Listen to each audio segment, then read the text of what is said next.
Assalamualaikum warahmatullahi wabarakatuh. A'udzu billahi minasyaitonir rajim. Bismillahirrahmanirrahim. La khaira, tiada baik fi katsirin di dalam kebanyakan min najwahum, itu berbisik mereka,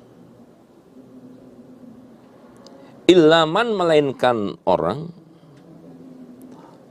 amaro yang memerintahkan dia bisodakotin bersedekah, perintah bersedekah, au ma'rufin atau perintah pada kebaikan, perintah untuk berbuat kebajikan,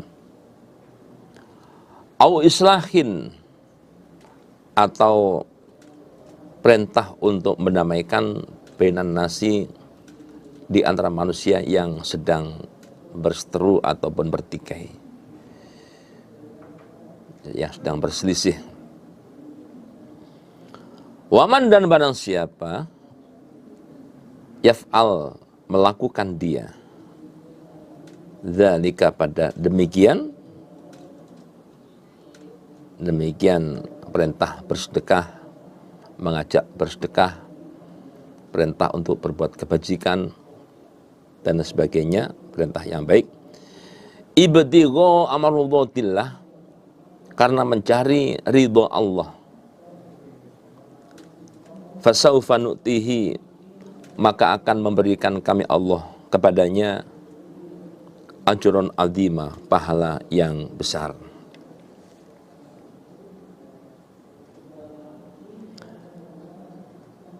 La khaira fi katsirin min najwahum, tidak ada kebaikan bagi kebanyakan bisikan-bisikan mereka, kecuali bisikan orang yang memerintahkan untuk bersedekah atau memerintahkan untuk berbuat kebajikan atau memerintahkan untuk mengislahkan di antara manusia yang terjadi perselisihan. Itu bisikan yang ada nilai manfaatnya, bisikan yang ada nilai pahalanya. Selain itu, ya, bisikan-bisikan itu nggak ada manfaatnya. Bahkan dikhawatirkan bisikan-bisikan yang nggak ada manfaat ini itu malah akan mendatangkan madorot, malah akan bisa membuahkan dosa, termasuk bisikan tentang fitnahan, bisikan tentang penggunjingan.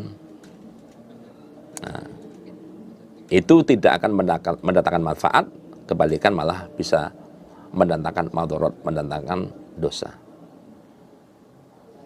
Oleh karena itu, ya, kita usahakan kita dalam hal berbisik-bisik, omong saomong, ya diusahakan arahan itu yang positif, yang baik, yang bisa memberikan kemaslahatan kepada umat. Nah, sehingga kita juga akan dapat pahala, mereka juga akan mendapatkan pahala. Dan itu juga akan memperkecil kemungkinan kita untuk bikin fitnah-fitnah maupun penggunjingan. Rasulullah sallallahu alaihi wasallam bersabda dalam hadisnya, iyyakum wal ghibah fa innal ghibata asyaddu nazina. Jauhi yang namanya ghibah, penggunjingan. Fa innal ghibata asyaddu nazina, karena proses penyelesaian dosanya menggunjing orang itu lebih sulit daripada proses penyelesaian orang yang berbuat zina. Kata Rasulullah, innar rajula qad zana wa yatubu fa yatubullahu alaih. Begitu ada orang berbuat zina, asalkan dia dapat melaksanakan tobat yang nasuha kepada Allah, Allah akan mengampuni. Masalah selesai. Begitu dia mati, masuk surga. Kenapa? Dia setelah berbuat salah bisa melaksanakan tobat nasuha dan Allah mengampuni. Tetapi wa inna li sahibil ghibah, orang yang menggunjing, la yughfaru hatta yaghfira lahu sahibuh. Dosa dia nggak akan terampuni meskipun sudah berkali-kali mohon ampunan pada Allah, Allah nggak akan mengampuni sampai orang yang digunjing itu telah memaafkan kepada dia. Padahal sifat manusia itu kadang-kadang egois. Ya, kalau sudah tertutup hatinya, dia udah tersakiti, tertutup hatinya untuk memaafkan. Nah, ini yang berat. Ini yang berat. Itu nanti akan ada penyelesaian besok di akhirat. Ini bahayanya. Orang kalau udah sakit hati itu seperti itu dah. Apapun tidak. Nah ini akhirnya orang yang menggunjing tadi kan terus akan bawa masalah itu sampai besok saat menghadap kepada Allah. Wa may yaf'al dzalik ibtigha amradatillah fasawfa nu'tihi ajran azima. Barang siapa yang melakukan hal-hal tersebut, dia perintah kepada temannya untuk bersedekah, perintah berbuat kebajikan, maka dia oleh Allah akan diberikan pahala. Yang penting niat dia adalah mencari ridho Allah, mencari pahala. Bukan bukan mencari popularitas ataupun menjadi sanjungan. Sama-sama melakukan sebuah kebajikan, tetapi kalau niatnya bukan ibtigha mardatillah, bukan mencari ridho Allah, atau dengan kata lain dia niatnya pamer, ya tentu apa yang akan dia dapatkan tentu berbeda. Kalau dia mencari ridho Allah, yang didapatkan adalah pahala, fasanuti ajrun azima. Tetapi kalau dia niatnya untuk mencari popularitas ataupun pamer, ya hanya akan dapat sanjungan saja sampai di situ, dan dia tidak akan mendapatkan apa-apa. Waman, dan barang siapa yusyakik, yang menentang dia ar-rasulah, kepada rasulnya Allah, mimba dima tabayyana, setelahnya jelas lahu bagi dia al-huda, petunjuk, wayat tabi, dan mengikuti dia ghairu sabilil mu'minin, selain jalan orang iman, nuwallihi, maka akan menguasakan kami Allah kepadanya ma, pada sesuatu, tawalla, yang telah menguasai dia, wa nuslih, dan akan memasukkan kami Allah kepadanya jahannama, ke dalam neraka jahanam, wasaat, dan jelek apa jahanam, masiron, tempat kembalinya. Barang siapa yang menentang kepada Rasul Allah setelah petunjuk jelas bagi dia, dia menentang apapun yang Rasul bawa, menentang pada apapun yang Rasul sampaikan kepada dia setelah jelasnya kebenaran. Artinya kalau zaman Nabi itu setelah terbukti kebenaran Nabi sebagai Rasulullah, adanya mujizat, kemudian Nabi menyampaikan sesuatu kepada dia, lalu dia tentang. Padahal bukti kenabian ada, bukti kerasulannya ada, mujizat. Begitu disampaikan pada dia, dia sengaja untuk menentang. Di samping itu, wayat tabi ghairu sabilil mu'minin, dia ngikutin yang bukan jalan orang iman. Ya, dia ngikutin yang bukan jalan orang iman, atau selain jalan orang iman. Artinya di sini dia tidak mau ngikutin petunjuk-petunjuk ataupun ijtihad-ijtihad yang sudah berlaku dalam Islam. Mungkin di situ adanya suatu permasalahan-permasalahan yang kemudian timbul ijtihad. Nah, dia nggak mau menerima itu, nggak mau menerima hal itu. Maka ancamannya adalah Allah akan memberikan keleluasaan bagi dia, terhadap apa yang selama itu dia sudah kuasai. Misalkan dia punya sebuah usaha yang selama ini udah dia gelutin, udah sukses, ya Allah akan membuat dia ini dalam usahanya terus bisa baik.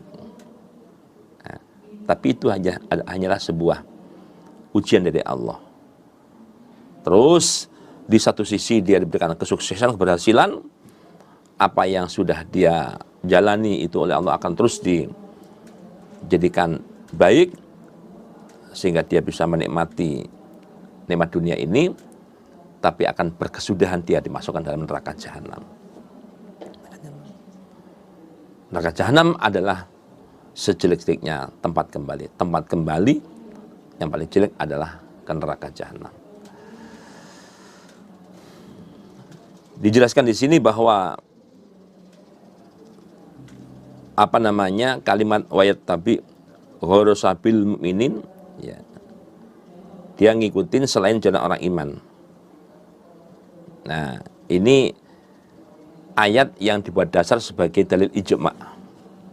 Artinya ketika kita mau menjalani sebuah hukum, misalkan di Quran tidak ada, di hadis tidak kita jumpai petunjuk masalah hukum, misalkan seperti itu, maka kita harus tetap memakai petunjuk-petunjuk hukum yang datangnya adalah dari pengatur yang ada, ya, dari pengatur yang ada,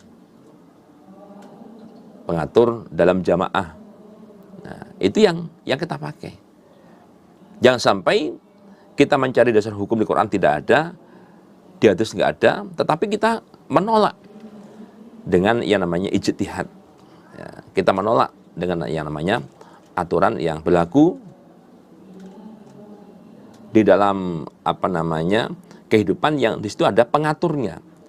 Yang pengatur ini telah memiliki kebijakan-kebijakan, terutama misalkan dalam masalah penyelesaian masalah. Nah, itu kita nggak boleh. Harus kita terima itu. Dalil ijma', ya. Kesepakatan yang telah diterapkan untuk penyelesaian sebuah masalah, misalkan seperti itu. Ini adalah dibuat sebagai dalil ijma', ya, bahwa orang itu selama masih mau memakai ijma' ulama, maka dijamin tidak akan sesat. Meskipun dasarnya di Quran tidak ada, ya, petunjuk di hadis tidak ada, tapi selama mau menggunakan ijma', ya, dari para ulama, maka dijamin tidak akan sesat. Nah, tidak akan sesat. Kami tambahkan untuk cerita tentang tu'mah. Jadi ayat 115 ini juga masih mengisahkan masalah Tu'mah ibnul Ubairik. Tu'mah ibnul Ubairiki, ya, Tu'mah ibnul Ubairiki. Kemarin saya terangkan Ubairik itu Rik itu ada yaknya. Tu'mah bin Ubairik seperti itu. Tetapi yang benar Tu'mah ibnul Ubairik. Ra langsung qaf, Ubairik. Tu'mah bin Ubairik. Jadi setelah Tu'mah ini disuruh tobat karena ketahuan dia adalah salah, dia yang mencuri, akhirnya dia diperintahkan untuk tobat, diperintah Nabi untuk tobat, tetapi dia menolak untuk tobat. Ya. Dia nggak mau tobat, bahkan dia pergi ke Mekah sana, bergabung dengan orang-orang musyrik di Mekah sana. Ya, dia pergi ke sana, bergabung dengan orang musyrik di sana, bahkan dia murtad. Ya, dia murtad dari agama Islam. Itu insya Allah sedikit sebagai tambahan untuk membenahi kalimat yang kurang pas, dan sedikit tambahan cerita tentang Tu'mah bin Ubairik. Innallaha, sesungguhnya Allah, la yaghfiru, tidak mengampuni, ayyusyraka, bila disekutukan, bihi, Allah. Wa yaghfiru, dan Allah memaafkan ma pada sesuatu, duna dzalik, selain demikian itu syirik. Memaafkan liman, kepada orang yashau, yang Allah kehendaki. Allah tidak akan memaafkan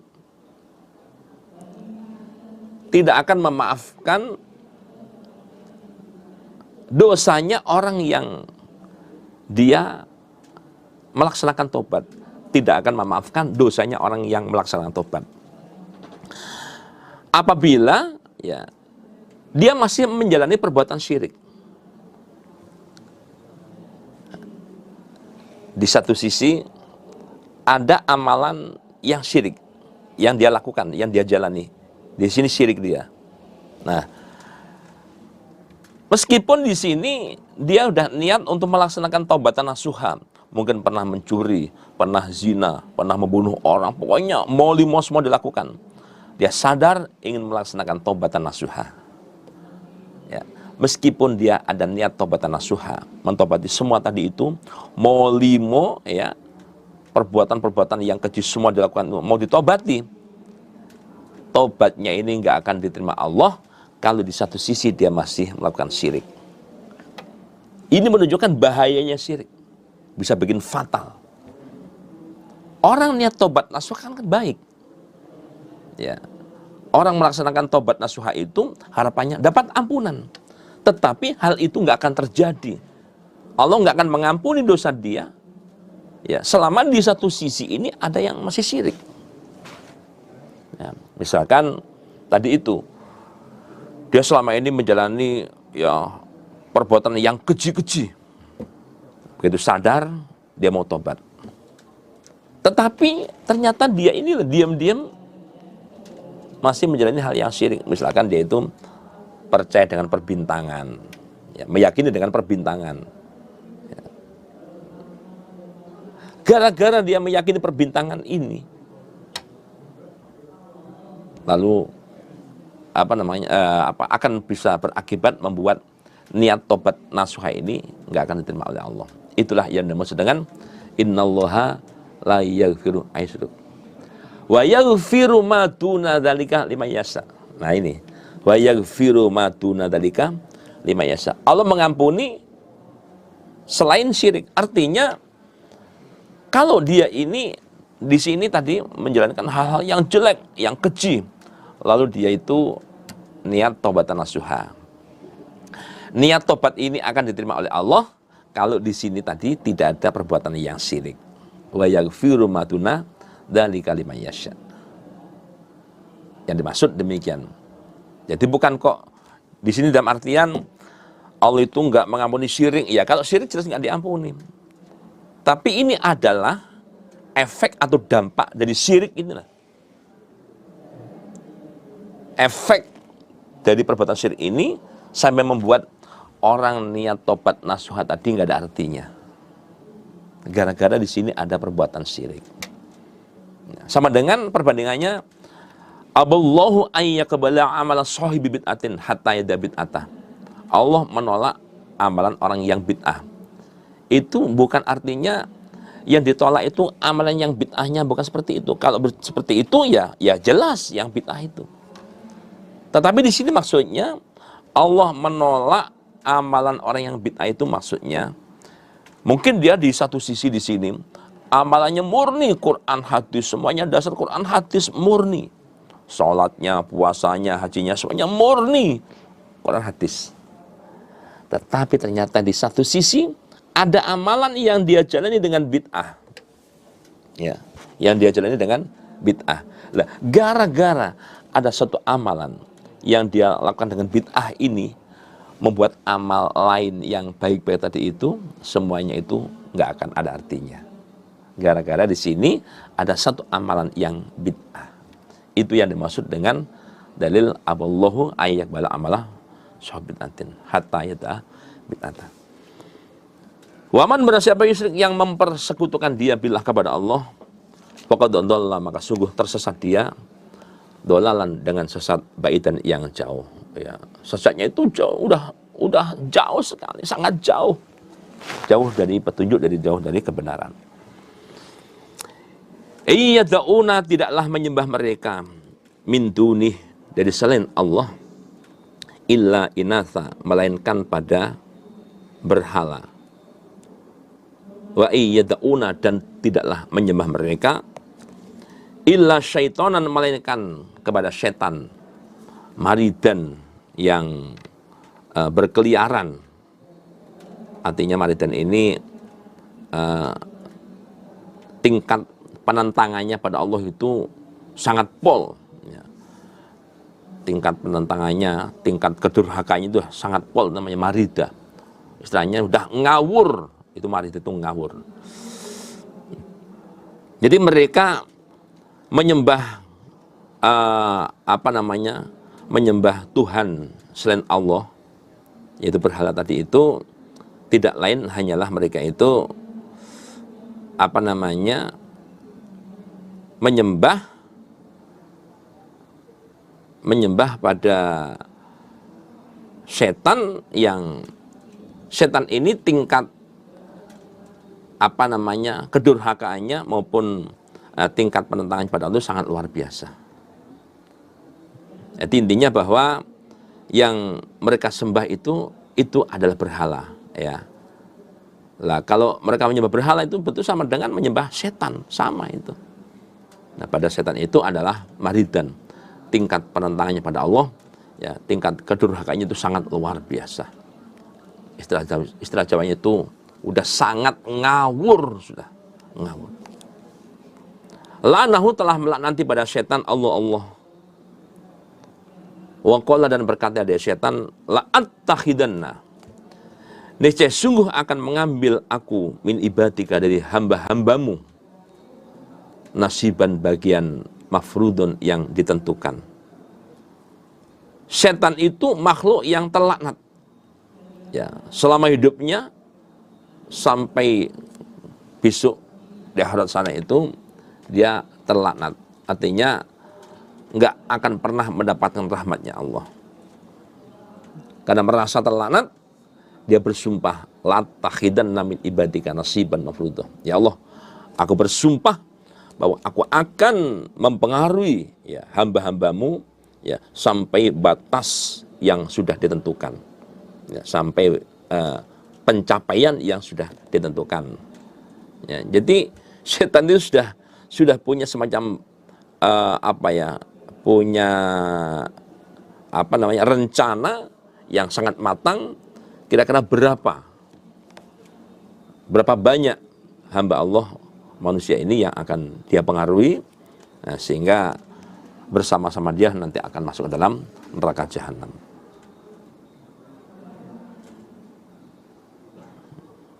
Wala udillannahum dan niscaya sungguh akan menyesatkan aku kepada mereka hamba, wala umanniyannahum dan niscaya sungguh memberikan angan-angan aku pada mereka, wala amurannahum dan niscaya sungguh akan memerintahkan aku pada mereka hamba, fala yubaddikunna maka niscaya sungguh akan memotong mereka hamba azanal an'am pada telinganya binatang ternak. Wala amurannahum dan niscaya sungguh memerintahkan aku pada mereka hamba fala yughayyiruna maka akan merubah mereka khalqallah pada agama Allah.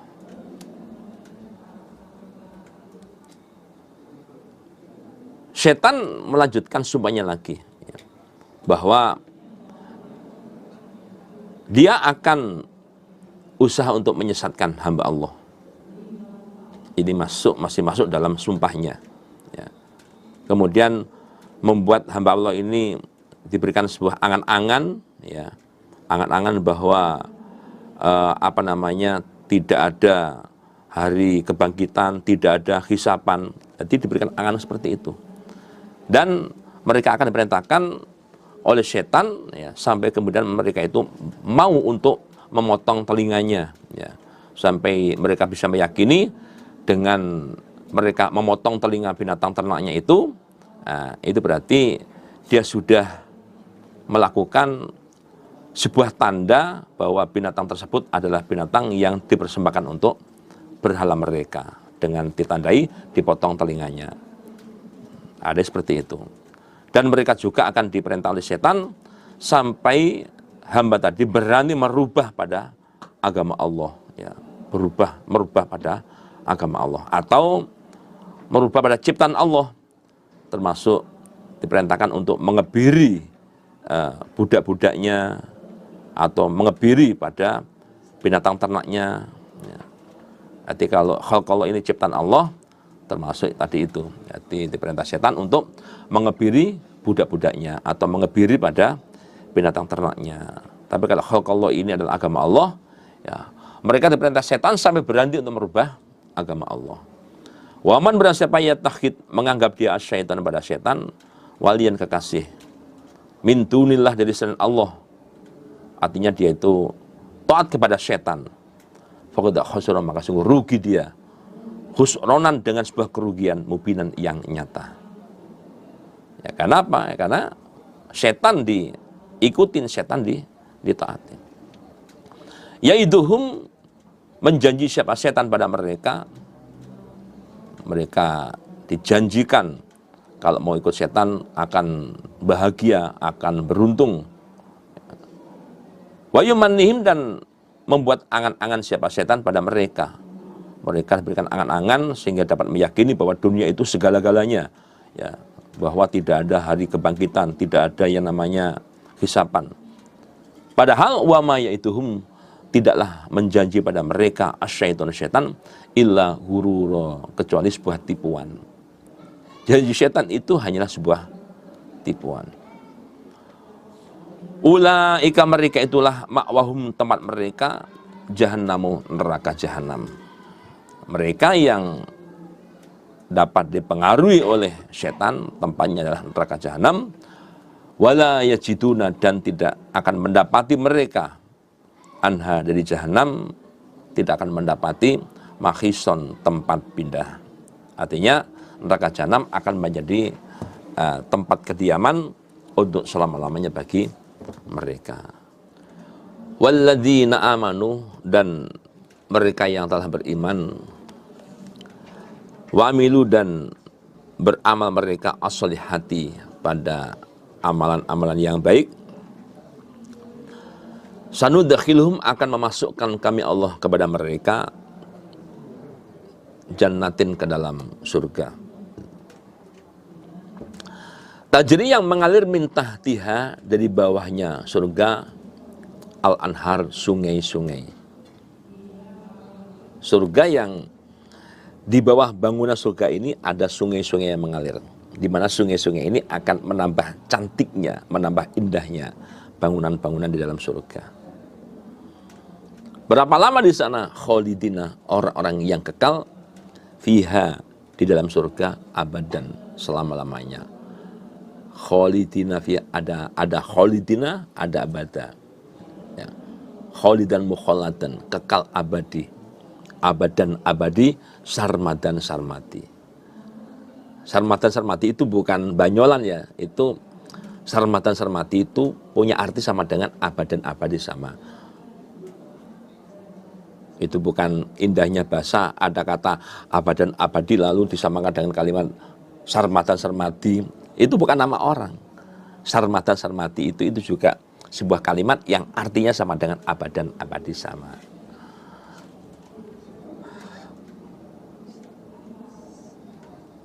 Nanti jangan ditambahkan ya Pak Samijan, Pak Samidi, ya, itu nggak boleh, ya udah lain itu. Wa'adallah, telah menjadi janji Allah hakon yang yang nyata, yang hak. Ya, itu sudah jadi Allah yang hak, yang nyata, yang benar. Waman, siapakah asdaku yang lebih benar minallah daripada Allah? Kilan perkataannya. Perkataan siapa yang lebih benar dibanding dengan perkataan Allah? Enggak ada. Perkataan yang paling benar adalah perkataan Allah. Atau waman ini sebagai man yang bermakna nafi. Waman tidak ada. Ya. Waman tidak ada asdaku yang lebih benar minallah daripada Allah kilan perkataannya. Jadi enggak ada perkataan yang lebih benar daripada Allah, enggak ada. Inna asdaqal hadis kitabullah. Ya, bahwa cerita yang paling benar adalah kitab Allah, adalah Al-Quran. Laisa tidak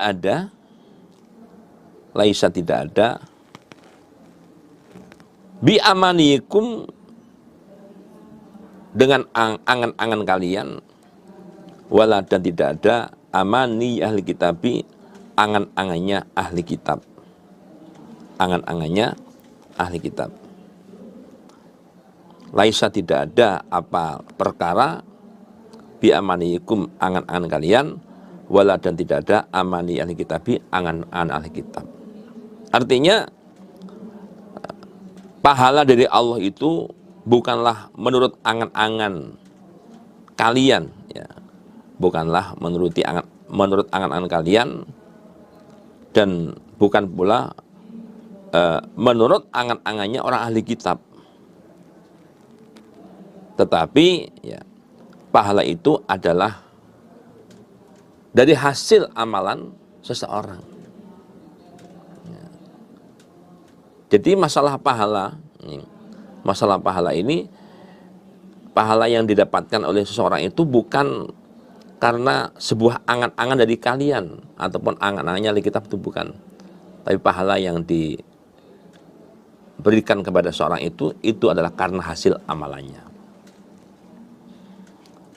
Man barang siapa ya'mal yang beramal dia su'an pada kejelekan, yujazza maka akan dibalas dia bi dengan kejelekan. Nah, bagi orang yang dia melakukan keburukan, ya dia akan dapat balasan dengan keburukan itu. Ya tentunya kalau dia itu berbuat baik, ya dia akan mendapatkan pahala. Ya, jadi masalah surga neraka, masalah pahala maupun siksa itu bukan bergantung pada angan-angan kalian, tetapi semua itu adalah hasil dari apa yang telah seseorang lakukan. Kalau melakukan baik, ya tentu akan dapat pahala, dapat surga. Tapi kalau keburukan yang dilakukan, ya tentu akan mendapatkan dosa maupun neraka. Wala yajid, dan tidak akan mendapati dia orang lahu untuknya min dunillah, dari selain Allah, tidak mendapati walian seorang kekasih, wala dan tidak mendapati nasiron orang yang menolong. Artinya ketika seseorang itu berbuat kejelekan kemudian diazab oleh Allah, maka tidak ada seorang pun yang bisa menyelamatkan dia dari azab Allah.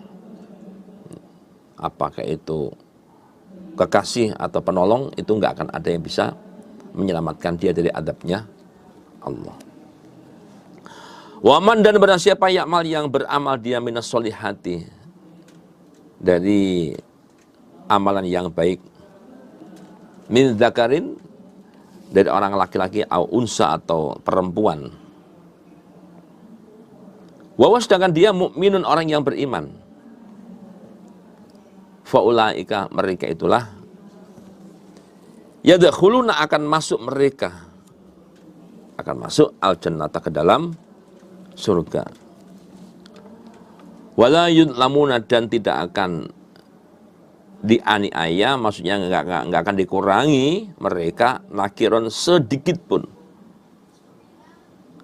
Sebaliknya barang siapa yang dia berbuat kebaikan apakah dia itu orang laki-laki atau orang perempuan, dengan syarat dia orang iman. Dengan syarat dia orang iman. Maka orang-orang seperti ini kelak oleh Allah akan dimasukkan ke dalam surga. Yang mana ya, hak-hak mereka tidak akan dikurangi sedikit pun oleh Allah, akan dibalas dengan balasan yang sempurna oleh Allah.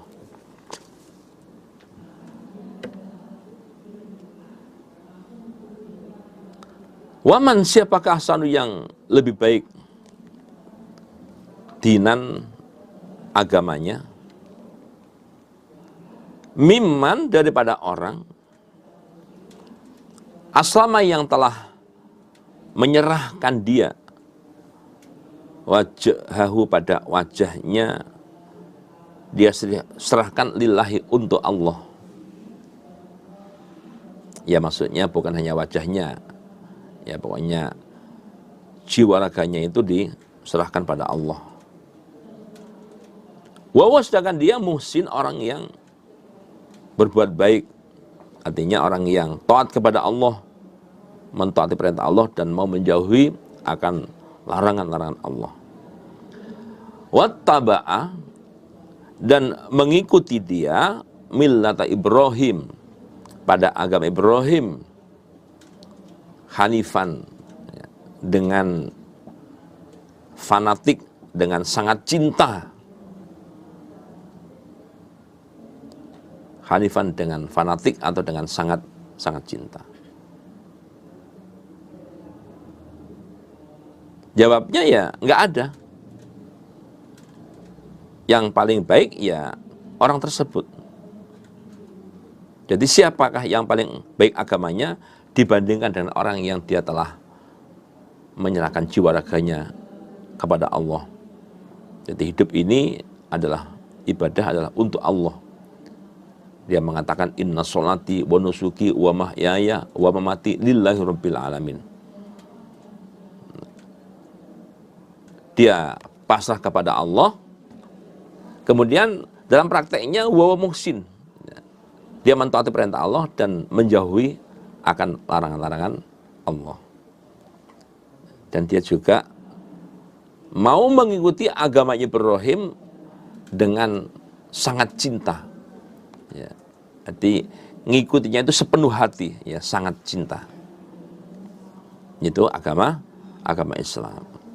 Orang itulah orang yang paling baik agamanya. Berarti dia itu telah memiliki keikhlasan amalan yang sangat luar biasa.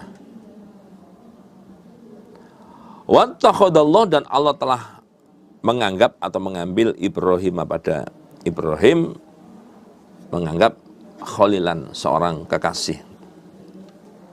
Jadi khalil itu adalah tingkat kekasih yang paling tinggi, itu khalil. Ya. Jadi tingkatan kekasih yang paling tinggi adalah khalil.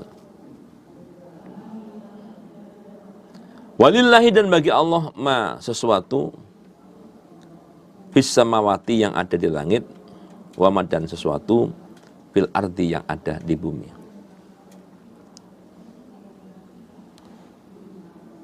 Wa kana Allah, dan ada Allah bikulli syai'in, pada segala sesuatu, muhitan, dat yang meliputi, artinya melihat. Jadi segala sesuatu itu ada pada ilmunya Allah. Artinya Allah tahu pada segala sesuatu. Tidak akan pernah ada sesuatu pun yang lepas dari pengetahuan Allah. Semua itu ada pada penglihatan Allah.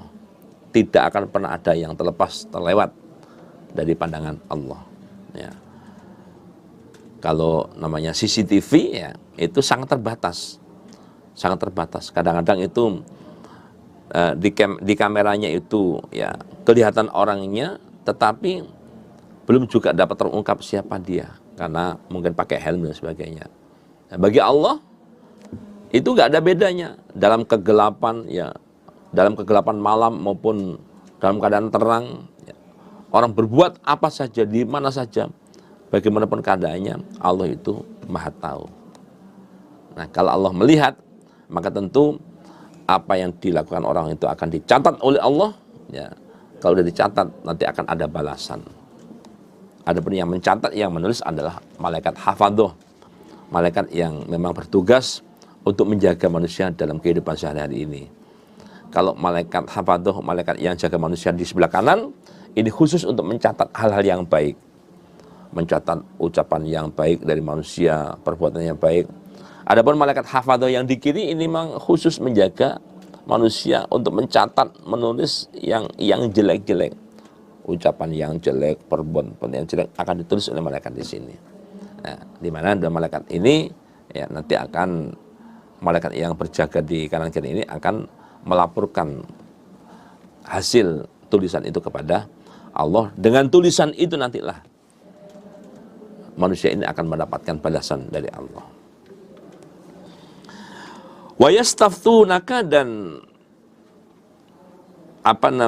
bertanya mereka pada engkau Muhammad, fin nisa, dalam urusan wanita.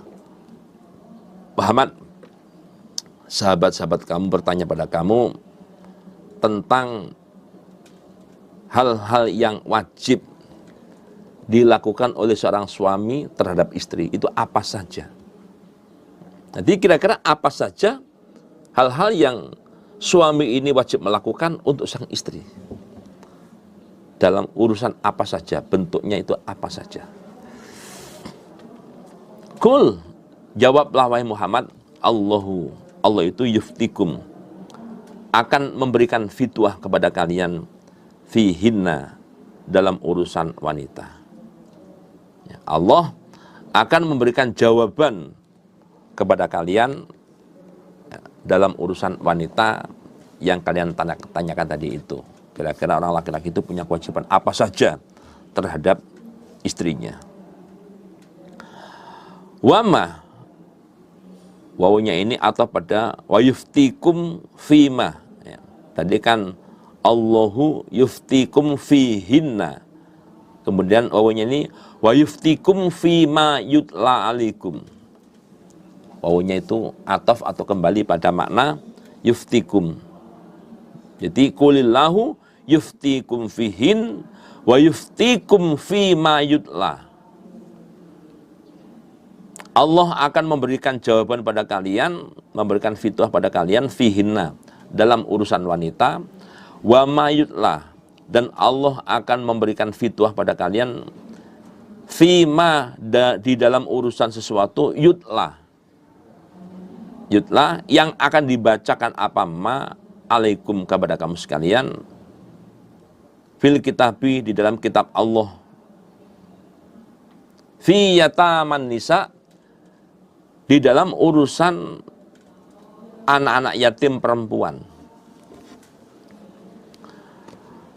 Allati, yang la tu'tunahunna, tidak mau memberikan kalian, orang laki-laki, hunna, pada mereka yatim perempuan, ma, pada sesuatu kutiba, yang telah ditentukan apa ma lahunna, untuk mereka anak yatim perempuan.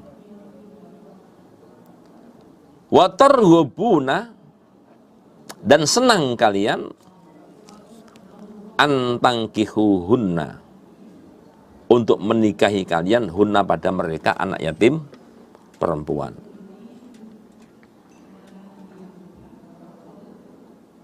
Wal mustad'afin, sama juga ini wawunya itu ikut makna yuftikum, wa yuftikum fil mustad'afin, dan Allah akan memberikan fitwah pada kalian fil mustad'afin, dalam urusan orang yang keadaan lemah, minal wildan, dari anak-anak. Wa antakumu, sama juga wawunya ini ikut mana yuftikum, wa yuftikum fi antakumu, dan Allah akan memberikan fitwah pada kalian fi, di dalam antakumu, meramut kamu sekalian, lil yatama pada anak-anak yatim bil qisti dengan cara yang benar, dengan cara yang adil. Allah yuftikum fihin, ya. Karena kalian menanyakan tentang hal-hal apakah yang seharusnya dilakukan oleh suami kepada istri, di sini Allah akan memberikan fitwah kepada kalian tentang ya, hal-hal apa saja yang oleh suami harus dilakukan kepada sang istri. Adapun fitwah yang akan Allah berikan pada kalian urusan wanita ini nanti dijelaskan di dalam ayat 128. Ayat 128 sampai dengan ayat 130. Ya, itu mengenai hal-hal yang harus dijalani oleh seorang suami. Nah, nanti akan dijelaskan dalam ayat 128 sampai dengan 130. Yang kedua, Allah juga akan memberikan fitwah kepada kalian, ya. Allah memberikan fitwah pada kalian yang mana fitwah itu akan dibacakan kepada kalian di dalam kitab Allah, yaitu fitwah tentang urusan apa? Urusan kalian sebagai laki-laki menikahi kepada anak yatim perempuan. Jadi Allah juga akan memberikan fitwah pada kalian. Fitwah itu akan dibacakan pada kalian di dalam kitab Al-Quran, yaitu fitwah tentang kalian menikahi kepada anak yatim perempuan. Di mana kalian dalam hal ini maunya hanya menikahi dia, ya, maunya hanya menikahi dia karena kalian cinta pada dia. Tetapi, nah, masalahnya ini, tetapi kalian tidak mau memberikan mas kawin kepada yatim tersebut dengan mas kawin yang yang pada umumnya diberikan kepada anak yatim ketika dinikahi. Jadi kalian ini sebagai wali anak yatim, sebagai orang yang merawat anak yatim, begitu anak yatim ini udah kelihatan dewasa, kalian bermaksud untuk menikahi dia sendiri. Daripada dinikahi orang lain, sebaiknya aku nikahi sendiri. Maunya begitu. Kalian karena cinta. Tetapi permasalahannya apa? Kalian hanya mau menikahi tapi nggak mau ngasih mas kawin. Ya, sebagaimana wajarnya atau umumnya wanita yatim dinikahi. Ini dijelaskan di dalam surat An-Nisa ayat 3. Wa may yutla 'alaikum fil kitab fi yataman nisa, ini penjelasannya ada di surat An-Nisa ayat 3 yang berbunyi wa in khiftum alla tuqsitu fil yatama fankihu ma tobalakum minan nisa masna wa thulatha wa ruba. Ya. Kalian sebagai wali, sebagai orang yang punya tanggung jawab merawat anak yatim, ya, itu kalau khawatir nggak bisa beradil menikahi anak yatim perempuan, ya jangan menikahi anak yatim perempuan. Silakan menikahi wanita lain yang sama-sama cinta dengan kamu. Boleh 2, boleh 3, atau boleh 4. Nah, daripada nanti kamu menikahi anak yatim, kamu nggak bisa memberikan mas kawin yang sebagaimana mestinya, malah dosa nanti. Kemudian, ya, wal mustad'afin minal wildan, ya, Allah juga akan memberikan fitwah kepada kalian dalam urusan anak-anak yatim yang dia ini kondisinya masih lemah, ya, ya baik lemah lemah akal, terutama lemah akal, arti belum dewasa. Ya. Jadi kalian juga akan mendapatkan fitwah dari Allah dalam urusan anak-anak yatim yang dia ini masih belum dewasa. Yang penjelasan ini ada di surat An-Nisa ayat 5, ya, yang berbunyi wala tu'tus sufaha amwalahum wala tu'tus sufaha amwalahum. Artinya, kalau memang anak yatim yang kamu ramut ini kamu nilai masih akalnya itu masih belum dewasa, maka harta dia yang kamu kelola ini jangan kamu serahkan dulu, nanti akan sia-sia nanti. Itu. Wa antakumu lil yatama bil qisti. Dan Allah juga akan memberikan fitwah pada kalian dalam urusan meramut anak yatim itu harus adil. Ya. Ini dijelaskan di surat An-Nisa ayat 2. Wa atul yatama amwalahum wala tatapatul khabisa bitayyib. Jadi kamu supaya memberikan harta anak yatim ini kepada dia. Kalau sudah kamu nilai dia udah dewasa, sudah bisa memanfaatkan harta bendanya, ya udah serahkan kepada dia dengan cara yang benar. Ya, jangan sampai kamu menggunakan kesempatan, ya, ini kan mumpung masih kecil lah, lalu hartanya itu kamu habis-habiskan, itu nggak boleh. Wa atul yatama amwalahum wala tatabaddal khabisa bitayyib. Karena kalau sampai ya, itu kamu manfaatkan sehingga kamu menikmati harta mereka, itu dosa besar. Dosa besar. Itu dijelaskan dalam surat An-Nisa ayat 2. Ya. Wa atul yatama amwalahum. Ya. Berikan harta mereka ketika sudah kamu nilai dewasa. Wala tatabaddal khabisa bitayyib. Artinya jangan sampai harta yatim yang bagus-bagus itu kamu ambil, kamu ganti dengan yang nggak baik, dengan yang jelek, itu nggak boleh.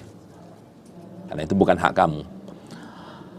Wa ma taf'alu, sesuatu yang kalian lakukan min khairin, dari kebaikan, fa innallaha, maka sesungguhnya Allah, karena ada dia, bihi padamma, aliman, dan yang maha mengetahui. Adapun kebaikan-kebaikan yang kalian lakukan, ya tentu Allah tahu. Nah, Allah tahu. Nah, kalau Allah tahu, Allah akan menulis. Yang nulis ya malaikat hafaz tadi itu. Nah, kalau udah ditulis, fayujazi, fayujazillahu ilaikum, Allah akan memberikan balasan kepada kamu sekalian. Akan dibalas. Kalau baik ya dibalas dengan pahala, dibalas dengan surga. Kalau jelek ya dibalas dengan dosa, dengan siksa atau dengan neraka. Nah, sebagaimana dalam surat yang lain itu, kullu mri'in bima kasaba rahin, bahwa setiap orang itu akan bergantung pada apa yang sudah mereka lakukan. Ayat 128 ini adalah termasuk fitwah Allah tadi itu. Tadi kan qulillahu yuftikum fihin. Karena mereka bertanya pada kamu Muhammad tentang kewajiban apakah yang harus kamu lakukan kepada istri kamu, Allah akan memberikan fitwah atau jawaban pada kalian fihin, dalam urusan wanita itu. Di antaranya ini. Ini adalah fitwah Allah pada kalian. Yaitu wa ini meratun, jika ada seorang wanita, maksudnya istri, khofat, yang mengkhawatirkan dia min ba'liha, pada suaminya, mengkhawatirkan nusuzan, pada kebencian. Nusuzan itu kebencian dalam artian sampai pada tingkat sang suami ini tidak mau lagi untuk menggauli kepada istrinya, itu nusuz. Au irada, atau berpaling. Kalau irada itu ya sebatas sang suami ini sudah tidak mau lagi untuk misalkan untuk duduk bersama, ya udah nggak kayak biasanya lagi, nggak mau lagi duduk bersama, nggak mau lagi untuk saling bercerita di situ, nggak mau lagi. Arti sudah mulai menjauh. Fala junaha, maka tiada dosa alihima, bagi keduanya suami istri ini, ayyusliha, untuk damai keduanya, bainahuma, di antara keduanya, sulha, dengan damai. Jika ada seorang istri, dia mengkhawatirkan kepada suaminya, ya, khawatir sang suami ini sudah tidak mau lagi menggauli kepada dia, atau suami ini sudah tidak lagi mau duduk bersama dia, duduk untuk saling bercerita dan sebagainya. Suami ini sudah mulai ada perubahan, tidak seperti dulu lagi. Ya. Dulu kalau yang namanya awal Ramadan baru itu, Masya Allah, namanya jalan tuh maunya berduaan dan gandeng tangan, maunya gitu. Saat sang istri itu mau terjatuh, si akang segera untuk menolongnya. Kenapa dia jeng? Ya, ada apa? Mau jatuh akang, Masya Allah. Kata demi kata terdengar sangat membahagiakan sekali. Sehingga waktu demi waktu serasa sangat membahagiakan sekali. Nah, dengan berjalannya waktu ini, sang istri mulai merasakan adanya perbedaan, nggak kayak dulu lagi. Suami sudah mulai jarang untuk duduk berdua. Bahkan saat dipegang tangannya itu marah. Ngapain pegang-pegang tangan? Nah, saat jalan berduaan itu, istri ini maunya itu ya tetap digandeng lah. Apa kata suami, ngapain pakai gandeng-gandengan? Begitu istri mau terjatuh nggak sengaja. Kalau dulu kenapa dia aja sekarang? Matamu nggak nyawang. Nah, begitu merasa seperti ini, istri menghindari jangan sampai ini akan berkelanjutan lalu cerai. Nah, jika terjadi semacam ini, kalau kemudian sang istri itu damai dengan suaminya, fala junaha alihima ayyusliha bainama sulha. Itu nggak dosa. Udahlah Kang, daripada akhirnya nanti akang akan menceraikan aku. Ya, daripada begitu, udahlah.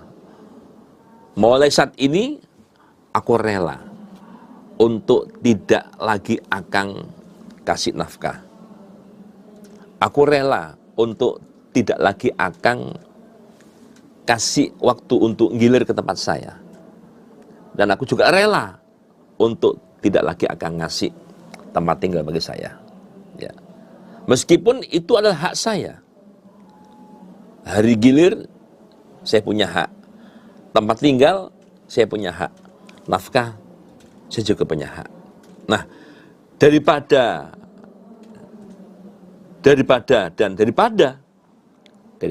akhirnya nanti berujung akan menceraikan aku, udahlah, hakku itu tidak akan penuhi, nggak apa-apa. Aku rela. Nah, apabila terjadi islah semacam ini, maka keduanya tidaklah berdosa. Kalau kemudian sang suami itu betul-betul nggak menafkahi, nggak dosa. Kenapa? Istri udah rela. Yang dosa itu, ya, istri ini belum merelakan, nggak menafkahi, ya, itu dosa. Kalau udah ada kerelaan dari istri itu nggak apa-apa, nggak dosa. Wasulhu khair. Damai itu adalah khair, lebih baik. Memang dengan cara damai seperti ini itu lebih baik daripada cerai. Sikap istri yang paling baik adalah seperti ini. Daripada diceraikan suami, udahlah lebih baik saya nggak dinafkahi, nggak apa-apa, nggak dikasih tempat tinggal, nggak apa-apa. Yang penting tetap sebagai istrinya daripada cerai. Karena sudah tentu akan lebih barokah hidup itu berdamping dengan suami daripada dia dalam kesendirian, daripada dia adalah berstatus R.O.R.O. Endodo alias rondo. Wa uhdirat, dan dihadirkan al-anfusu, jiwa, as-suha, pada pelit. Artinya sudah jadi tabiat manusia, ya. Ini umumnya manusia itu punya tabiat untuk pelit. Maunya itu ya pokoknya sesuatu yang jadi haknya ini nggak bisa diganggu-gugat. Itu umumnya manusia. Jadi umumnya manusia itu dia akan mempertahankan apa yang menjadi haknya. Sesuatu yang sudah jadi haknya ini nggak bisa diganggu-gugat. Itu umumnya manusia. Nah, seperti itu. Tetapi kalau kemudian tadi itu, kemudian istri ini merelakan apa yang jadi haknya kepada sang suami, maka tidak mengapa kalau suami ini kemudian tidak menetapi kewajiban tadi itu, nggak apa-apa, karena sudah ada keriduan dari sang istri. Nggak ngasih nafkah ya nggak apa-apa, nggak ngasih gilir juga tidak apa-apa, karena istri tadi ini maunya itu hanya yang penting bukan statusnya bukan lagi bukan endo, bukan rondo, bukan janda. Itu yang dia harapkan. Wa in tuhsinu, dan jika berbuat baik kamu sekalian, wa tattaqu, dan takwa kamu sekalian. Takwa di sini artinya ya takwa kepada Allah. Jika kalian berbuat baik dalam masalah mu'asyaratin nisa, dalam menggauli istri itu baik, tidak melakukan hal-hal yang tidak baik, dan takwa kepada Allah, menjalani perintah-perintah Allah dan menjalani larangannya, fa innallaha, maka sesungguhnya Allah, karena ada Allah bima ta'malun, pada apa yang kalian lakukan, khabirun, maha waspada. Allah tahu apa yang kalian lakukan.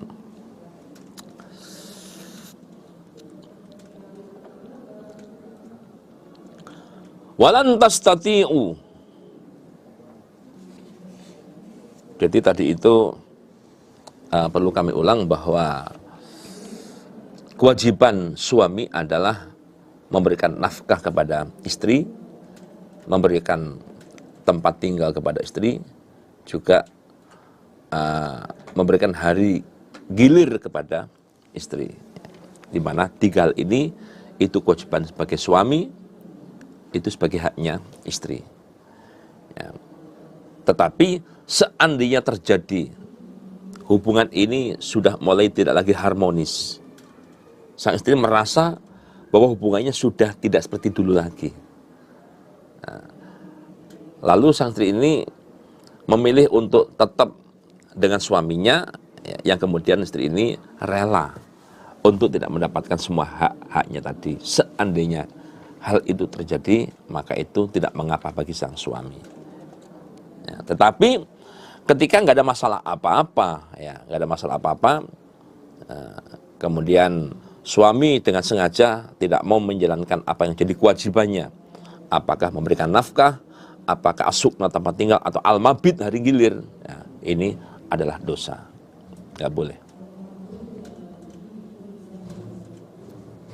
Nah, kalau memang sang suami ini merasa nggak mampu, ya bilang kepada istri, harus minta ridhonya istri.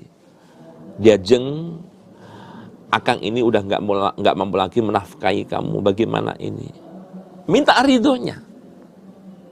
Ya, kalau tiba-tiba saja nggak menafkahi tanpa minta ridhonya, ya nggak boleh, karena berarti dia tidak memenuhi haknya istri. Kalau merasa nggak mampu, bilang aja, ya, bilang. Ya. Kan boleh kan, dengan musyawarah kan boleh, tasawur saling musyawarah kan boleh.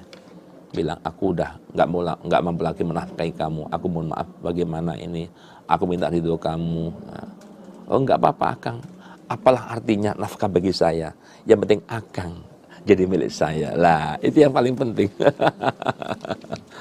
Itu yang paling penting. Walan tastati'u, dan tidak akan mampu kamu sekalian, suami-suami, anta'dilu, untuk berlaku adil kamu sekalian, bainan nisa, di antara istri-istri kalian. Walau harustum, ingat ini, walau harustum, sekalipun ingin kamu sekalian. Ini dari Allah, ya. Hai suami-suami, kalian tidak akan mungkin bisa berlaku adil kepada istri-istri kalian. Nah, berarti istrinya lebih dari satu. Ya. di antara istri-istri kalian, berarti kan lebih dari satu. Tidak akan bisa adil. Walaupun kamu itu pengen adil, nggak akan mungkin bisa. Ini maksudnya keadilan tentang mahabbatal qalbi, tentang kecintaan hati.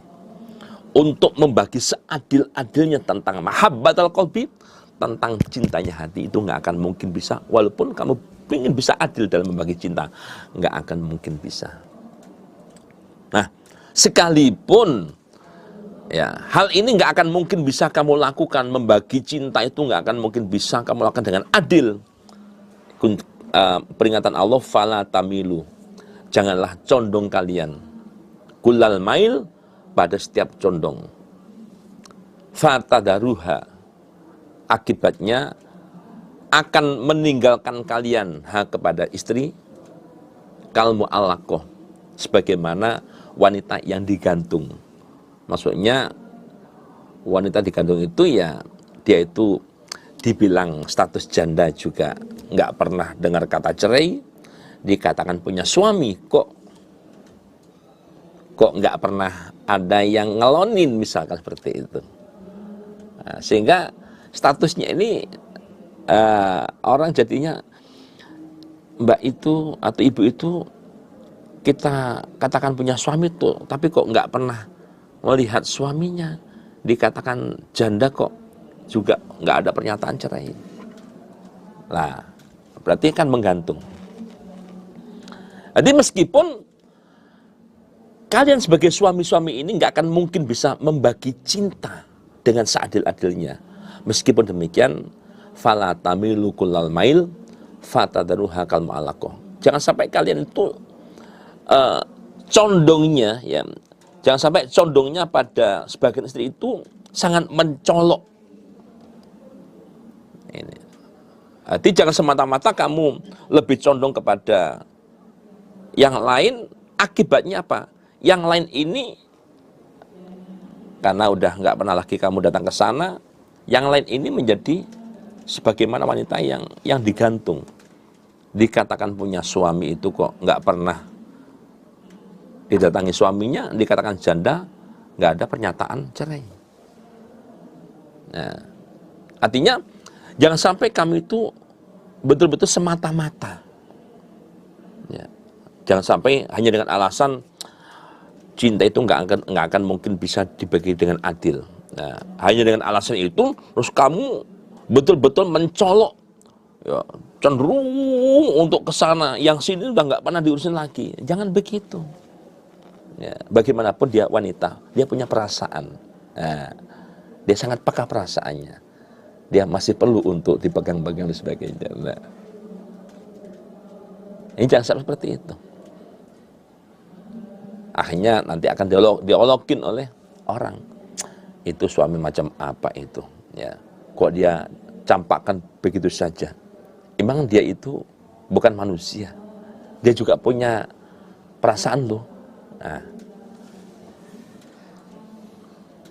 jadi bapak-bapak sekalian, ini khususnya bapak-bapak yang udah beristri lebih dari satu ini ya, bapak. Kalau yang masih bujangan ini sebagai pengetahuan saja ya. Jadi 3 hal. Pertama adalah al-nafaqah, nafkah. Yang kedua adalah al-mabit, hari gilir. Yang ketiga sukna, tempat tinggal. Ya. 3 hal ini sesuatu yang tampak oleh mata. Nafkah itu sesuatu yang tampak. Tempat tinggal sesuatu yang tampak oleh mata. Gilir juga tampak oleh mata. Nah, 3 hal yang tampak oleh mata ini itu harus adil. Harus adil.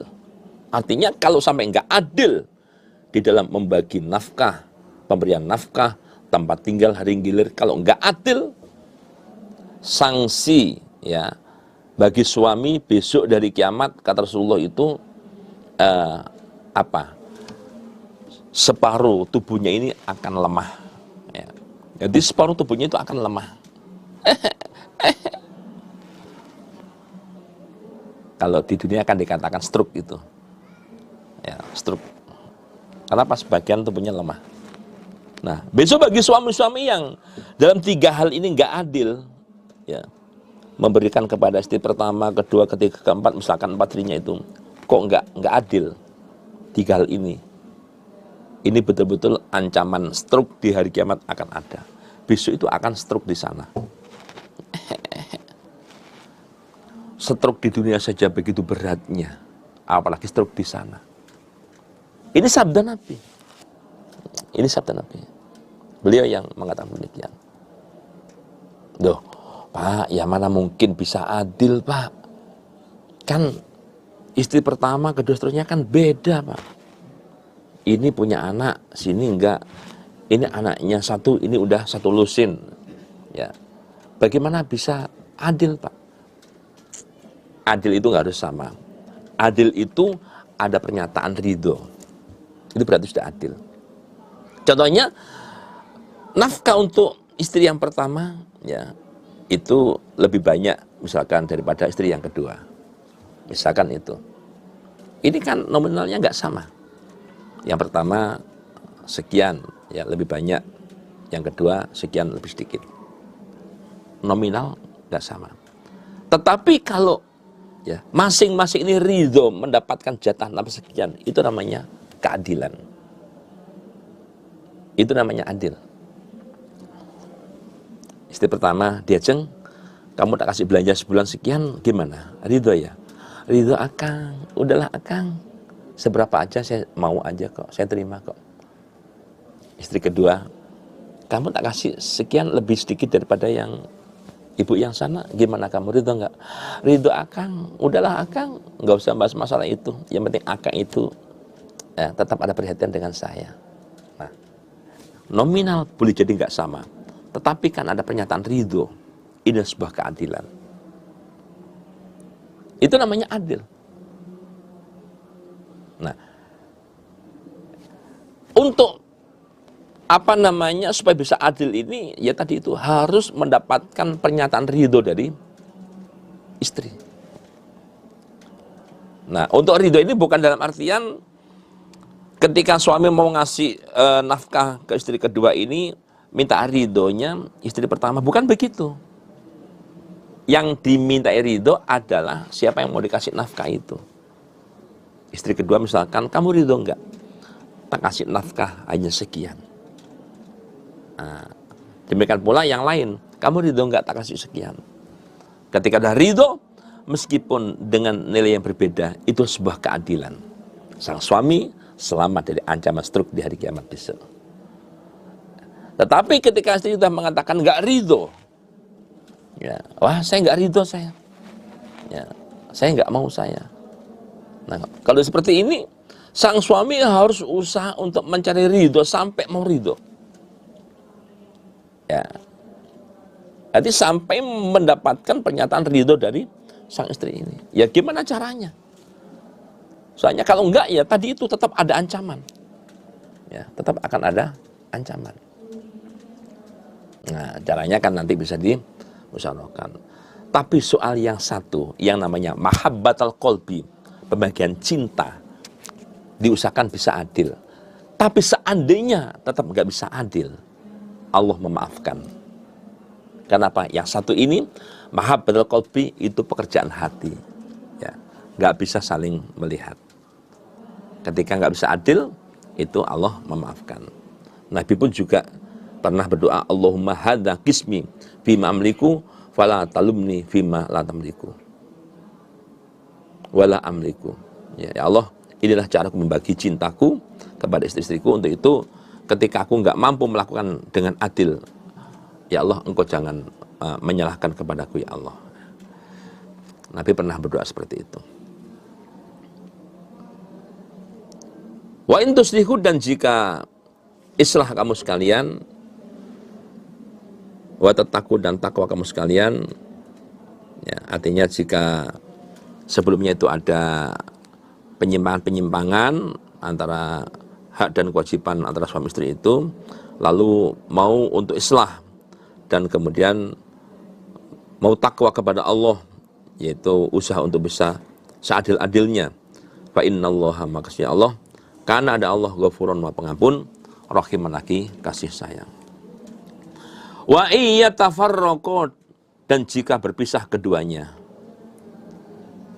yugni, maka akan memberikan kecukupan Allah kulan pada masing-masing min saatih, dari keluasan Allah.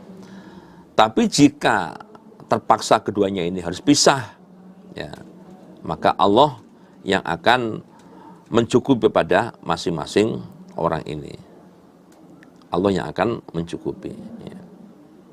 Wa kana Allah, dan adalah Allah wasi'an maha luas, hakiman lagi maha menghukumi. Walillahi, bagi Allah, ma sesuatu fis samawati, yang ada di langit, wa ma, dan sesuatu fil ardi, yang ada di bumi. Walaqad wasaina, dan ini sungguh telah wasiat kami Allah alladzina, kepada orang-orang utu yang telah diberi mereka Alkitab pada kitab, min qablikum, dari sebelum kamu sekalian, wa iyyakum, dan pada kamu sekalian. Isi wasiatnya, anit taku, supaya takwa kalian Allah, kepada Allah. Wa in takfur, dan jika kufur kalian, sebaliknya kufur kepada Allah, fa inna lillahi, sesungguhnya bagi Allah, ma sesuatu fis samawati, yang ada di langit, wa ma, dan sesuatu fil ardi, yang ada di bumi. Artinya kekufuran kalian itu tidak akan ngefek bagi Allah, ya, tidak akan memberikan kemadorotan, ya, terhadap kekuasaan Allah. Wa kana Allah, dan adalah Allah ghaniyan, maha kaya, hamidan, lagi maha terpuji. Walillahi, bagi Allah, ma sesuatu fis samawati, yang ada di langit, wa ma, dan sesuatu fil ardi, yang ada di bumi. Wa kafa, cukup bila Allah wakilan, dat yang diserai. Artinya Allah itu cukup untuk memberikan perambutan kepada kalian, penjagaan kepada kamu sekalian. Iyasa, jika Allah mengendaki, yudhibukum, maka akan membinasakan Allah pada kalian. Kalau kalian kufur, jika Allah mengendaki membinasakan pada kalian, ya bisa saja. Ayyuhannas, wahai manusia. Wa ya'ti, dan Allah akan mendatangkan bi'akharin, pada kaum yang lain. Begitu Allah membinasakan pada kalian karena kemaksiatan kalian, lalu Allah akan mendatangkan kaum lain, ya, menggantikan kepada kalian semuanya. Wa kana Allah, dan adalah Allah ala dzalika, atas demikian itu, membinasakan kalian karena kemaksiatan kalian dan mendatangkan, ya, kaum yang lain, qadiron, zat yang maha kuasa. Bagi Allah itu hal yang sangat mudah sekali. Man, barang siapa karena ada dia yuridu, mengendaki dia sawabat dunia, pada pahala dunia, fa indallah, maka di sisi Allah, sawabat dunia, pahala dunia, wal akhirah, dan pahala akhirat. Jadi barang siapa yang dia beramal, ya, barang siapa yang dia beramal, lalu dia itu mengendaki pahala dunia, ya sebaiknya jangan hanya mengendaki pahala dunia, beramal supaya mendapatkan pahala dunia, juga supaya mendapatkan pahala akhirat. Nah, jangan hanya beramal tapi tujuannya hanya agar mendapatkan urusan dunia saja. Rugi nanti, ya, rugi. Bagaimana? Ya beramal, ya diniati cari pahala dunia juga pahala akhirat. Karena di sisi Allah lah pahala dunia dan pahala akhirat. Wa kana Allah, dan adalah Allah sami'an, maha mendengar, basyiron, lagi maha melihat. Jadi orang itu kalau memang beramal, itu diusahakan amalannya ini, ya, ditujukan agar bisa mendapatkan pahala dunia juga pahala akhirat. Ya, pahala dunia termasuk dia akan merasakan kehidupan yang layak, ya, hayatan thayyibah. Ya, adapun di akhiratnya dia akan diberikan surga oleh Allah. Jangan terbatas hanya, ya, beramal itu hanya diniatkan agar sukses dunianya. Ya rugi, ya, rugi. Kalau orang Jawa bilang itu kegedean alat. Kita udah ibadah pol-polan, ternyata niat kita, tujuan kita hanya agar sukses usaha kita. Rugi kita, ya. Istilahnya kegedean alat. Nah, itu kegedean alat. Terlalu besar alatnya. Kalau hanya ingin sukses dunianya itu, ya kan bisa dengan hanya kita belajar apa, seperti itu bisa. Tetapi orang itu sebaiknya adalah bagaimana dengan beramal ini ya sukses dunianya juga sukses akhiratnya. Sesuai dengan doanya, Rabbana atina fid dunya hasanah wa fil akhirati hasanah wa qina adzabannar. Alhamdulillah, jazakumullah khairan. Mudah-mudahan Allah barokah. Insyaallah sementara sampai di sini untuk pengajian kita pada kesempatan ini. Ada kurang dan lebihnya mohon maaf. Jazakumullah khairan. Wassalamualaikum warahmatullahi wabarakatuh.